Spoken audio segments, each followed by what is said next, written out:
Max Verstappen has been in the headlines for a couple of years now, but in recent months, things have taken a turn. We all knew he was a no-nonsense driver and personality, but this season he has taken it up a notch as he openly went against the British media, which shocked fans worldwide. But now he's even gone further and has openly talked against F1 itself. Yes, the actual F1 organization. But what does it mean? And could this impact his future? It all started when F1 announced that the 75th anniversary season of Formula One will begin in a unique and unexpected way, with all 10 teams launching their 2025 liveries simultaneously on February 18th at London's O2 Arena. And, safe to say, Verstappen is not a fan of the plan. The event will bring together all 20 drivers and their team principals, providing fans with a first peek at the F1 grid ahead of the season-opening Australian Grand Prix on March 16th. While certain 2025 car designs are expected to be kept under wraps until the exhibition, the liveries will all be shown at the same time during an event hosted by Brian Burke Creative, the firm that created the opening and closing ceremonies for the inaugural Las Vegas Grand Prix last year. The event will also be streamed live online, and F1 President and CEO Stefano Domenicali anticipates a memorable evening. For the first time, we will bring together our fans, all 20 superstars of our sport, and some very special guests to officially kick off our new season and mark our 75th year of racing, added the CEO. With 2025 set to be a classic season following all the drama so far for 2024, this is a fantastic opportunity for fans of all ages to experience up close the incredible entertainment spectacle that is Formula One.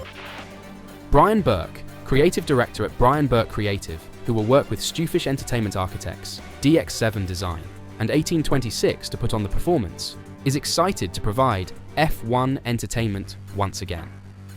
It's an incredible honor to continue to partner with Formula One, creating new entertainment experiences, especially this brand new launch event of the 2025 season, celebrating the 75th anniversary of the sport, he continued. Through our collaboration with all 10 teams, fans can be assured we'll be delivering a truly exciting live experience, combining the unveiling of the new liveries, interviews with the biggest names in F1, and cutting-edge entertainment. It will be a never-before-seen event not to be missed.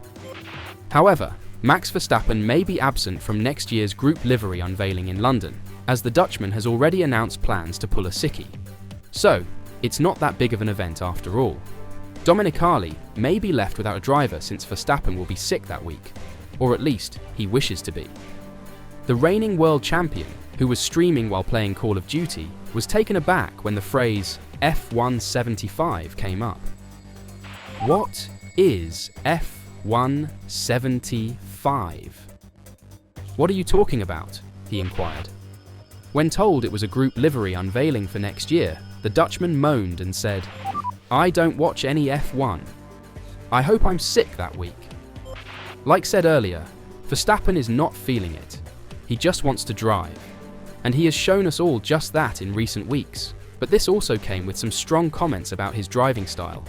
And not just from fans, but also from within F1. Recently, former F1 boss Eddie Jordan has made a strong indictment in the aftermath of the last Brazilian Grand Prix, when Max Verstappen and Lando Norris were the victims of red flags for separate reasons. Three-time F1 champion Verstappen was irritated that FIA race director Niels Wittich did not immediately halt qualifying at Interlagos when Lance Stroll wrecked his Aston Martin late in Quarter 2. Verstappen was eliminated and started 17th on the grid after receiving a 5-place penalty for adding a second internal combustion engine to his RB20 race car. Norris, meantime, was hampered by a red light when Williams' Franco Colapinto crashed on the hill leading into the last circuit.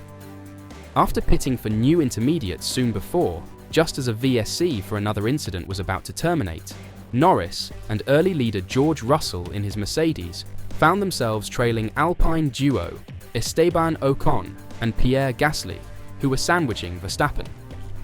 Despite their great position, the British duo missed out when the red flags flew for Colapinto, giving the leading trio a free pit stop to change tyres. In the most recent episode of their Formula for Success podcast, 13-time Grand Prix winner David Coulthard stated that the luck of where the safety car comes out is the luck of the racing gods when discussing the safety car issue. He went further. We have to assume that the race director never looks at things like where cars are on track as to when he calls the safety car. Jordan interjects and says, "Of course he does." "Well, there you go. You can say that." "I can't," said Coulthard. "Of course he does," Jordan says. "Are you telling me that Max was dealt a fair deal? Was he dealt a fair deal when the red flag came out? 6 cars, 7 cars later? Come on, David, don't be stupid. You know the gods are in Lando's hands. They want Lando to win this championship, but he's not going to because Max has outfoxed them. That's it." After praising Jordan for his statement, the Irishman said, "It's true, isn't it?" Responding, Coulthard said, "Well, look, I don't know if it's true. I think that sometimes the racing gods..." Only for Jordan to step in again. "The red flag was wrong," Jordan stated. "It was a mistake. He went and effed up, didn't he?" All of the extra stuff happening on and around the track has irritated Verstappen, and in recent races, Max Verstappen sent a finger to the FIA in his incidents with Lando Norris, according to ex-F1 driver Martin Donnelly. Verstappen and Norris fought head-to-head at the US Grand Prix last month, with Verstappen driving his competitor wide twice. Both incidents went unpunished. However, 1 week later in Mexico, the Dutchman was given 2 10-second time penalties for forcing the McLaren driver off the track. Donnelly emphasized that Verstappen's aggressive attitude was just an application of the racing laws, but also a way of showing the world who they're messing with. The McLaren team said at the US Grand Prix, "Yes, your nose was in front, Lando," Donnelly stated. But Max knew to pick up the accelerator from the brakes to gain speed, and as he said, "I'm not breaking any rules. I was in front at the apex." Okay. He couldn't hang onto the car on the exit, but he actually forced Lando off. He knew the rules, he knew what he was doing, and he sent a finger to the FIA. "I've done nothing wrong here. I have played by your rules."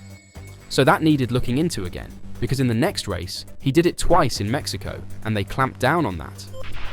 In addition to his racing expertise, Donnelly has served as an F1 steward at several Grands Prix.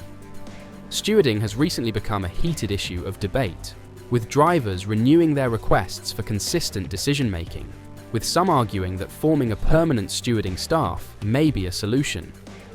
Donnelly remarked that consistent judgments should not end with F1, but should cascade down the youth racing hierarchy. That's all well and good doing that in F1, but in the Formula 2, Formula 3 and Formula 4 series, the young lads are watching that, he informed me. They need to keep those rules consistent in the junior formulas, not just F1. All the FIA formulas, they're saying you can't lean on or push a car off the track, which happens quite a lot in junior racing. What your take on that? Should the FIA makes the rules more clear for the drivers? And what about the new dig from Verstappen? Can F1 keep him in control in upcoming years? He seems to get more and more disinterested in everything going on around F1. At some point, it might become too much. What do you think? Could F1 force him out by making F1 too much of a show? Let me know your thoughts in the comments down below.